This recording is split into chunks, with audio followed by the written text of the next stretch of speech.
তখনকার প্রধান উপদেষ্টাকে সশস্ত্র বাহিনী সাপোর্ট করে নাই, চালাইছেন তো সিভিল অ্যাডমিনিস্ট্রেশন, ওনারা তো ওনাদেরকে সহযোগিতা করছে। তখন তো আর্মির ইয়েও ছিল না, কি বলে ম্যাজিস্টোরিয়াল পাওয়ারও ছিল না তখন, এমনিতেই তো ছিল। তো এগুলা একটা কথা বারবার নিয়ে আসে যে 111 এর সময় কেন হয়েছিল, এই ঘটনা খুঁজে বাইর করেন কেন হয়েছিল। মানে আসলে বাংলাদেশের রাজনীতিতে একটা 111 আতঙ্ক সবসময় কাজ করে আর কি, এখনো আবার সেই আতঙ্কটা কি বলেন, আতঙ্কটা কি বলেন আপনি? সেনা প্রধান ইভেন 9 তারিখে 9 অক্টোবরে তো এরকম একটা ঘটনা ঘটতে যাচ্ছিল, মানে বলা হয়েছিল যে সেদিনে নাকি সব মানে সব বাইরের সবাই জানে, আমরাই জানলাম না কি যে হয়ে যায় কি যে না হয়ে যায়, সবাই সবকিছু আর্মি সম্বন্ধে সবাই এত বিজ্ঞ। আপনার আমরা যখন আগে আর্মিতে যখন ইয়াং তখন দেখি বাপরে বাপ আর্মি সম্বন্ধে এত জানে মানুষ, আমরা জানতে পারলাম না অনেক কিছু, যে ভিতরে এটা হয়ে যাচ্ছে ওইটা হয়ে যাচ্ছে, ইনি এই করে ফেলতেছে উনি ওই করে ফেলতেছে। মানে আসলে এটা একটু রেস্ট্রিক্টেড এরিয়া, তো এটার মধ্যে ঢুকার জন্য আর কারা ইন্ধন দিয়া দেয়, এমনি তো মানুষের একটু আগ্রহ আছে, বাট ইন্ধন দেওয়ার তো লোক আছে।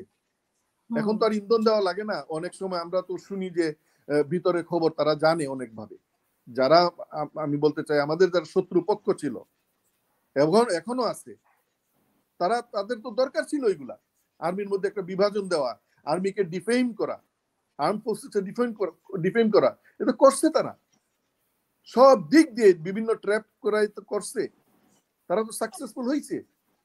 এখন আমাদের ইউনিটি, যেটা ব্রিগেডিয়ার রুকনও বললেন, যে আমাদের ইউনিটিটা কঠোরভাবে ইমপ্লিমেন্ট করতে হবে, ইউনিটি রাখতে হবে।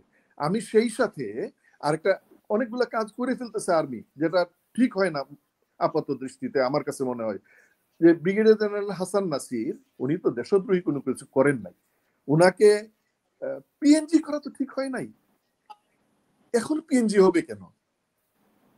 এটা সেনা কর্তৃপক্ষ পারতেন যে উনাকে একটু ডাক দিয়া হোক বা কোনোভাবে হোক, কোনো অফিসারকে পাঠাইয়া ওনার সঙ্গে আলাপ করা যে উনি কি চান এবং হোয়াট ইজ দ্য গ্রাউন্ড। উনি কি আর্মির বিরুদ্ধে মানুষকে এজিটেট করছেন? অনেকে করতেছেন না, সিভিলিয়ান অনেকে তো সিভিল লুক করতেছে, কেউ কেউ তো বলতেছেন যে কোন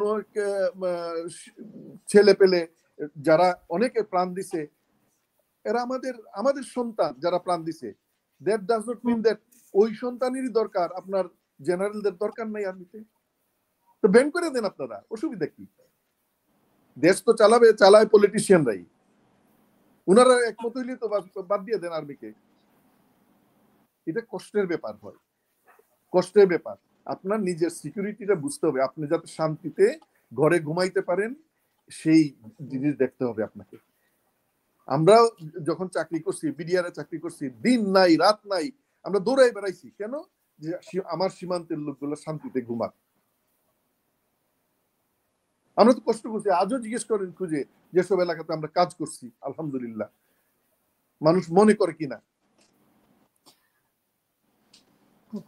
কিন্তু ওই সরকারে মানে থেকে আর কি, ওই সরকারের একটা, আপনি যদিও বলেছেন যে ওই 111 এর সরকারের অনেকেই তো আবার এই সরকারে আছে, যদি 111 খারাপ হয়ে থাকে তাহলে এদেরকে কেন নেওয়া হলো? কিন্তু সেই 111 এর কথা মনে পড়লেই তো তারেক রহমানও ওনার সাক্ষাৎকারেও উল্লেখ করেছেন 111 এর কথা, যদিও মানে ওনার ঘটনাটা আসলে উনি কখনোই কিছু বলেন নাই এই আর কি, বাট 111 এর কথা উল্লেখ করেছেন। তো সবারই এক ধরনের আতঙ্ক আর কি 111 এর বিষয়টা, এরকম যদি কিছু হয়ে থাকে অবশ্যই তদন্ত হওয়া উচিত, বা উনার নিজেরই বলা উচিত, বললেই জিনিসটা খুলাসা হয়ে যায়, এটার বিস্তারিত তদন্ত হয়ে যায়।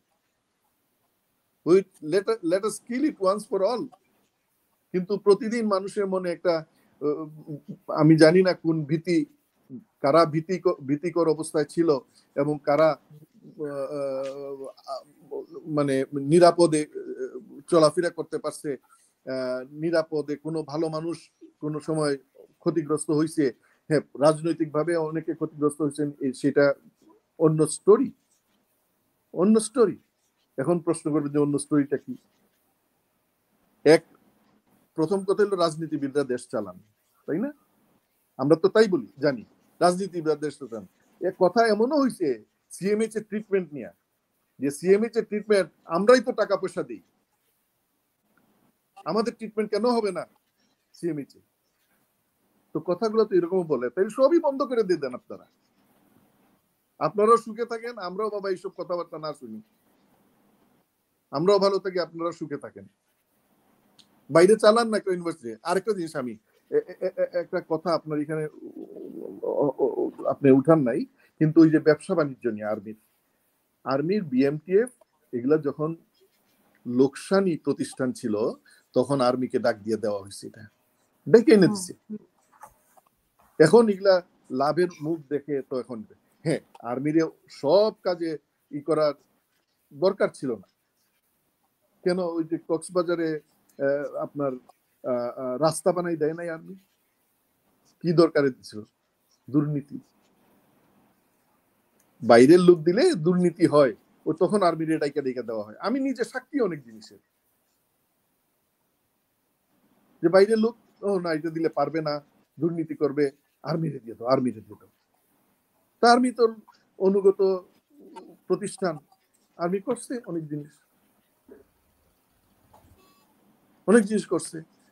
হ্যাঁ ইমার্জেন্সি আর না হোক দেশে, আমরা চাই আমাদের পলিটিশিয়ানরা দেশ চালাবেন, সুন্দরভাবে দেশ চালাবেন, দোয়াও করি আর সর্বান্তকরণে সহযোগিতা করি, কথায় হোক কাজে হোক, যেটা দিয়া আমাদের দেশ আবার এই হাসিনার কবলে না পড়ে।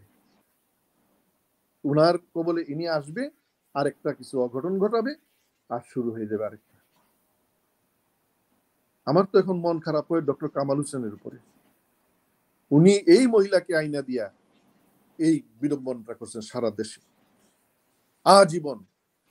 এত সুন্দর গণতন্ত্র শুরু হয়েছিল, জেনারেল এরশাদ যাওয়ার পরে এক মুহূর্ত শান্তিতে থাকতে দিব না,